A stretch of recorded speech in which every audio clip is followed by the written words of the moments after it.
لیکن اس کے بدلے میں کچھ ملا ہی نہیں ابھی تک. شہباز شریف نے بھی جو پچھلے اجلاس میں باقاعدہ چیخو پکار کی کہ پیدا کرتے ہو تو پھر پالتے کیوں نہیں, حکومت میں ہمیں لایا تو ہمیں کچھ دیں تاکہ چلائیں کام. بہت خطرے میں ان کا اس وقت معیشت کے بہت برے حالات ہیں, اور اوپر سے اسٹیبلشمنٹ نے ڈرٹی لانڈری دھونے کے لیے اسرائیل کا معاملہ ان پہ ڈال دیا. انہیں یعنی 100 پیاز 100 چتر الگ لگ گئے. آپ اس کی مثال ایسے دیکھیں کہ ترکی اسرائیل کو تسلیم کرتا ہے, سفارتی تعلقات ہیں, تجارتی تعلقات ہیں. اس کے باوجود ترکی کو اسرائیل نے فوج کو وہاں غزہ میں اجازت نہیں دی. پاکستان کے کوئی سفارتی تعلقات نہیں, نہ اسے پاکستان تسلیم کرتا ہے, بلکہ پاکستان کے پاسپورٹ پر اسرائیل کا سفر بھی ممنوع ہے. اس کے باوجود اچانک اسرائیل کو پاکستان کی غزہ میں فوج میں رضامندی نظر آ رہی ہے بظاہر. اب اس میں ملا بھی کچھ نہیں. سب سے بڑا نقصان یہ, اتنا بڑا کام کرنے کا کچھ معاوضہ اتنا بڑا ہوتا, کہاں سے کہاں معیشت چلی جاتی. فلسطینی مزاحمت کاروں سے اسلحہ لینا, انہیں ختم کرنا, بارڈر کی حفاظت کرنا, فوج کرائے پہ دینا, کوئی چھوٹا معاملہ ہے. آپ دیکھیں کہ اسرائیل نے ہندوستان کے ساتھ ابھی 28 اکتوبر کو $1 ارب کا یعنی 8,000 کروڑ کا دفاعی معاہدہ کیا ہے انڈین ایئر فورس کے ساتھ. پاکستان بھارت کی جنگ میں یہ جو ڈرون گرتے رہے پاکستان آ کے, وہ بھی اسرائیل نے ہندوستان کو دیے ہوئے تھے. اور یہاں ترکی نے جو زبانی تھوڑی سی پاکستان کی مدد کی, ہندوستان کو اتنی ناگوار گزری کہ تعلقات ہی ختم کر دیے. اور یہاں پہ آپ کو پاکستان کے آرمی چیف ہمیشہ بتاتے ہیں ہندوستان کے سہولت کار, ان کی مدد کرنے والے, فتنۃ الخوارج ان کا نام ہے, یہ روزانہ آپ سنتے ہیں خبروں میں. اب ڈونلڈ ٹرمپ نے, امریکہ نے جو معاہدہ ہندوستان کے ساتھ کیا وہ بھی دفاع پہ کیا, تو اس حساب سے تو پھر ڈونلڈ ٹرمپ کو بھی یہ فتنۃ الخوارج کہیں گے. لیکن امریکہ یہاں سے بندرگاہیں بھی لے گیا, ہوائی اڈے بھی, معدنیات بھی, سیاسی حمایت بھی, سب کچھ. اور ان کا چونکہ فوجی عملی اقتصادی فائدے تھے, لیکن ان کی حکمرانیوں, ان کی قربانیوں کو کوئی مطلب وجہ نہیں دی گئی, کوئی مارکیٹ نہیں دی گئی انہیں. دفاعی شراکت داری تو دور کی بات ہے. اور اس کی وجہ ان پہ جو اعتماد کا معاملہ ہے, ہندوستان, امریکہ, اسرائیل آپس میں اعتماد اور بھروسے پر چلتے ہیں. اسے پاکستان یا کوئی اور ملک نہیں توڑ سکتا. ہندوستان دیکھیں ابھی روس سے تیل بھی خرید رہا ہے, جبکہ پاکستان امریکہ سے مہنگا ترین تیل خرید رہا ہے. دوسرے معنوں میں امریکہ اسرائیل کی مرضی کا عرب دنیا کی ہدایات پر وہ کام پاکستان نے کر بھی دیے, تو معیشت IMF, ورلڈ بینک نہ تو ان کے چنگل سے نکل سکے, نہ پاکستان کی عوام کی زندگی بہتر ہوئی.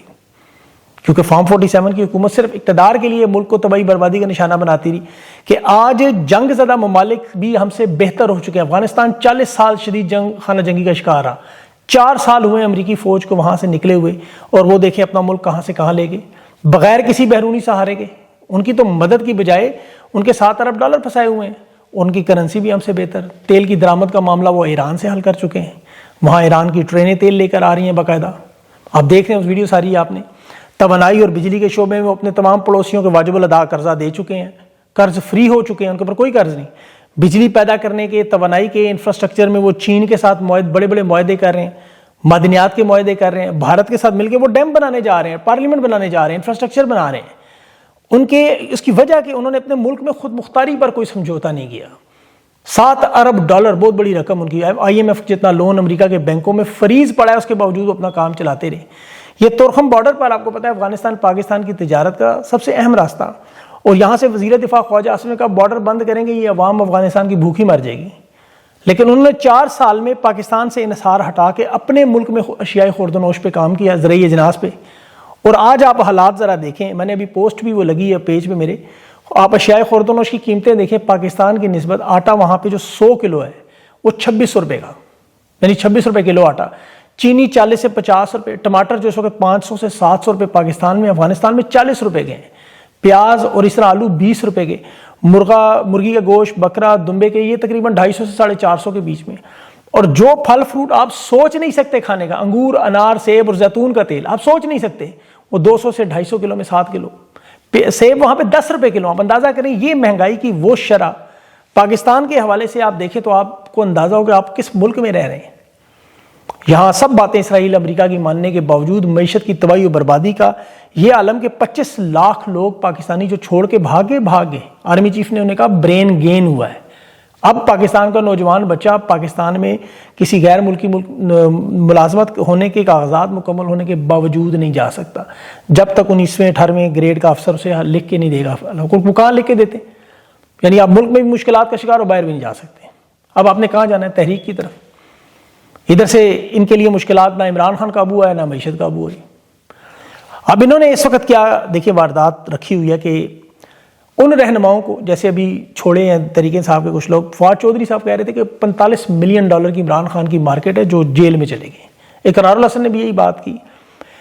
یہ بڑی ٹیکنیکل بات ہے, اسے اگر آپ نے بڑے غور سے سمجھنا ہے. جو سوشل میڈیا پہ لوگ موجود ہیں, دیکھیں جس طرح وہ کرکٹ میچ میں جب ہار جاتے ہیں نا تو وہ وکٹیں لے کے بھاگ جاتے ہیں. آپ دنیا کی تمام تحریکیں اٹھا کے دیکھیں, اسٹڈی کریں, ہر تحریک کو پہلے طاقت سے کچلنے کی کوشش کی گئی. پاکستان کے اندر جو اس وقت سب سے بڑی تحریک عمران خان کی وہ سوشل میڈیا پہ چل رہی ہے. اسے کچلنے کے لیے پیکا لگایا گیا, فائر وال لگائی گئی, اکاؤنٹس بند کیے گئے, چینلز بند کیے گئے, سوشل میڈیا کے لوگوں کو اٹھایا گیا. وہ ابھی جمی ویئر کے بھائی کو پرسوں اغوا کیا, وہ آ گیا واپس. لیکن جس طرح دنیا میں بادشاہوں یا چرچ کے خلاف تحریک اٹھتی تو اس دور میں وہ لوگ کتابیں چھاپتے تھے, پمفلٹ بانٹتے تھے. امریکہ میں, فرانس میں جو انقلاب آیا وہ پمفلٹ کے ذریعے آیا. سوویت یونین میں چھوٹی چھوٹی کتابوں کے ذریعے. ایران کا انقلاب امام خمینی کی فرانس سے وہ آڈیو کیسٹس بن کے ایران میں آتی تھی. تو ایک ایسے دور میں کہ جس میں یہاں مین سٹریم میڈیا اس وقت صرف اشتہاری مفادات کے چکر میں حکومت کا لاؤڈ سپیکر ہو, یہاں انٹرنیٹ آنے کے بعد سوشل میڈیا ایک طاقت تھی جو سینسرشپ کنٹرول سے باہر تھی.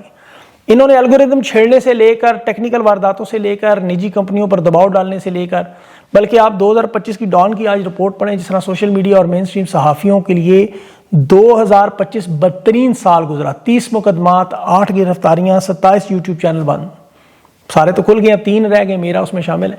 اور صحافیوں کے لیے اسلام آباد پریس کلب میں آپ دیکھ لیں, کوئٹہ پریس کلب میں جیسا چھاپے مارے, مار پیٹ ہوئی, 137 مقدمات بنے. جب یہ بھی نہیں ہو سکا تو اب واردات ہے کہ عمران خان کی رہائی نہیں ہو رہی اس وجہ سے کہ سوشل میڈیا کے لوگوں کی وجہ سے, یعنی ان کی وجہ سے خان قید ہوا, ان کی وجہ سے خان کی رہائی ہوگی. یہ تو ایک تحریک ہے جو پاکستانی چلا رہے ہیں.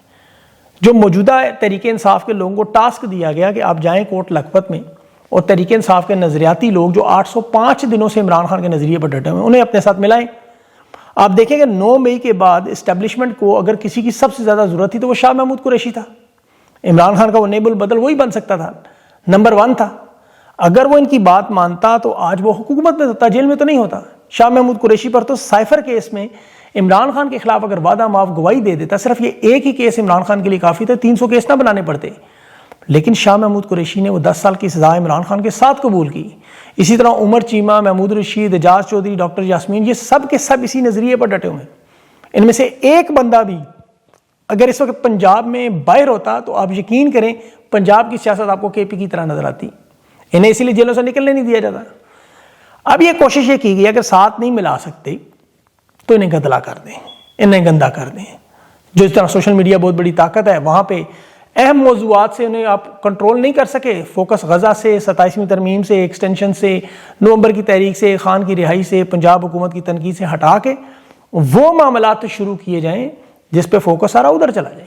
اب تحریک انصاف جماعت کے اندر یہ نظر آتا ہے, دیکھیں اسٹیبلشمنٹ کی بہت بڑی طاقت ہے کیونکہ ان کے پاس وسائل ہیں, ان کے پاس میڈیا ہے, کنیکشنز ہیں, صحافی ہیں, سیاستدان ہیں, حکومتی مشینری, جو سب سے بڑھ کر عدالتیں ہیں. کسی کی آواز خاموش کروانا بڑا آسان ہے. اب تحریک انصاف کی سیاسی کمیٹی ہو, کور کمیٹی ہو, ان کی گفتگو ہو, حرف بحرف پہنچ جاتی ہے. اب وہ کیا فوج ہے ایجنسیوں کے پاس نہیں پہنچتی, ان کی فون کالز, واٹس ایپ, اندرونی معاملات کیا ان کو نہیں پتا؟ انہیں سب چیزوں کا اندازہ ہے تحریک انصاف کا. لیکن صرف جو بیانیہ عمران خان کا مضبوط ہے اور عوامی شعور, یہ 2 چیزیں ہی نہیں توڑ سکے. اب کوشش ہوتی ہے اسے ڈائیورژن دیں, ڈائیورٹ کریں تاکہ ان کی توانائی اس طرف لگ جائے, یا پھر ان کی آپس میں لڑائی کروا دیں. 2-4 فین گروپس بنا کے آپس میں لڑنا شروع کر دیں, پھر ساری توجہ اس طرف چلی جائے. اصل معاملات جن پہ ہم بات کریں وہ توجہ ہٹے. اب تحریک انصاف اور پاکستان کی عوام کو یہ واردات سمجھنا بڑا ضروری ہے. یہ اقرار الحسن کی لانچ ہو, اس نے کیا اکھاڑ دینا ہے؟ جیسے شاہد افریدی, قاسم شاہ, انجینئر علی مرزا, جواد احمد, عائشہ گل علی, ریحام خان, یہ کیا کر سکے؟ اتنی بڑی لسٹ ہے پوری. اقرار الحسن نے کیا کر لینا ہے؟ اس پہ تو بات ہی نہیں کرنی چاہیے. تحریک انصاف کے جو لوگ چھوڑ کر گئے یہ بھی کوئی بڑا ڈینٹ نہیں ڈال سکتے. یہ عمران خان کے نظریے کچھ نہیں کر سکتے. انہیں تو 5% بھی اگر یقین ہوتا یہ کبھی تحریک انصاف چھوڑ کرنا چاہتے ہیں. تو یہ کارتوس وہ چل چکے ہیں, یہ اب اپنی طرف سے جو مرضی کریں. ابھی تو ڈاکٹر شینی مزاری نے صاف صاف کہہ دیا میرا اس تحریک سے کوئی تعلق نہیں. اسد عمر نے کہا جی اس تحریک سے میرا بھی کوئی تعلق نہیں. علی زیدی بھی کہہ رہا ہے میں سیاست میں نہیں آ رہا. تو یہ تو اب 3-4 لوگ رہ گئے, یہ اپنی طرف سے کوشش کرتے رہے اپنی جو ان کے بس میں ہے, یہ عمران خان کو رہا کروانے کے لیے ملاقاتیں کریں, جو مرضی کریں. فی الحال تو جو بار الیکشنز ہو رہے ہیں اس میں اس کی بھی بتا دوں آپ کو, اسلام آباد بار کونسل میں تحریک انصاف کے نامزد امیدوار حفیظ اللہ یعقوب جیتے ہیں. پیپلز پارٹی کے احسن بھون گروپ کے 3 لوگ جیتے ہیں. حامد گروپ کے جو امیدوار وہ جیتے ہیں, مطلب احسن بھون گروپ کے جو امیدوار ہیں وہ فی الحال پلاٹوں کی آپ کو پتہ رہا مال تگڑا ہے وہاں, پہلے بھی آپ نے صدر دیکھا تھا اسلام آباد کا. تو ابھی بلوچستان وہاں 26ویں آئینی ترمیم کے مخالف راہب خان بلیدی ہیں، وہ بار کونسل کے ممبر بنے ہیں. اور اسی طرح جو 27ویں ترمیم میں ان وکلاء کی ضرورت پڑے گی، لاہور میں کافی سارے مسائل بنے ہیں، وہاں نون لیگ آپ کو ہوتا ہے فارم 47 نکالنے کی کوشش کر رہی ہے. ابھی اس کے نتائج مکمل نہیں ہوئے، جب یہ آئیں گے تو اس کے بعد ہو سکتا ہے آپ کے پاس آ جائے خبر. اب ایک انٹرنیشنل بڑی اہم خبر جو بغاوت کی افریقہ کے ملک سے، معدنیات کی دولت سے مالا مال، فاسفیٹ، آف شور پیٹرولیم ذخائر، 166 ملین کے بڑے ذخیرے، 20 لاکھ کی آبادی کا افریقہ کا یہ ملک سینیگال کے قریب ہے. یہاں بغاوت ہوئی بہت بڑی، اور عین اس وقت جب ملک میں انتخابات. یہ بغاوت چند گھنٹے پہلے، بونی وساؤ اس کا نام ہے، اور یہاں سینیگال کے قریب یہ چھوٹا سا ملک ہے، 20 لاکھ کی آبادی ہے. فوجی بغاوت ہوئی، اس میں جرنیلوں کی گرفتاریاں ہوئیں اور انتخابات، بالکل پاکستان والا معاملہ آپ کو خیال آئے گا. چند گھنٹے پہلے یہ بغاوت ہوئی، اور وہاں صدر عمر جو اس کی صدارت 2020 میں اس نے 5 سال اقتدار ختم ہو رہا تھا اس کا.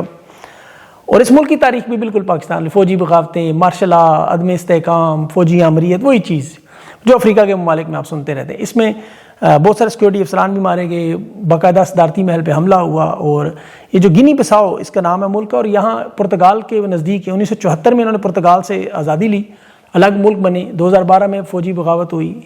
اور جس طرح برکینا فاسو میں آپ نے دیکھا، یا افریقہ میں سوڈان میں دیکھیں جو حالات ہیں وہ بڑے خطرناک اور اس وقت جو ہے تشویشناک ہیں. وہاں بھی ملٹری جرنیلوں کی اقتدار، وسائل پر قبضہ، ایک لوٹ مار، تباہی و بربادی. اور انہیں بیرونی مدد بھی وہاں مل جاتی ہے عرب ممالک سے یا مغربی ممالک سے. جو پاکستان والے حالات ہیں بالکل وہی ہیں. یہ آپ کو بتایا اس لیے کہ یہ نومبر کا مہینہ ہے اور ایکسٹینشن کا مہینہ ہے، کچھ بھی ہو سکتا ہے. اللہ تعالیٰ پاکستان پہ رحم کرے، اسی کو زیادہ سمجھے تھوڑے کو. اپنا خیال رکھیں. مجھے اگلے ویلا تک کے لیے اجازت دیں. اللہ حافظ.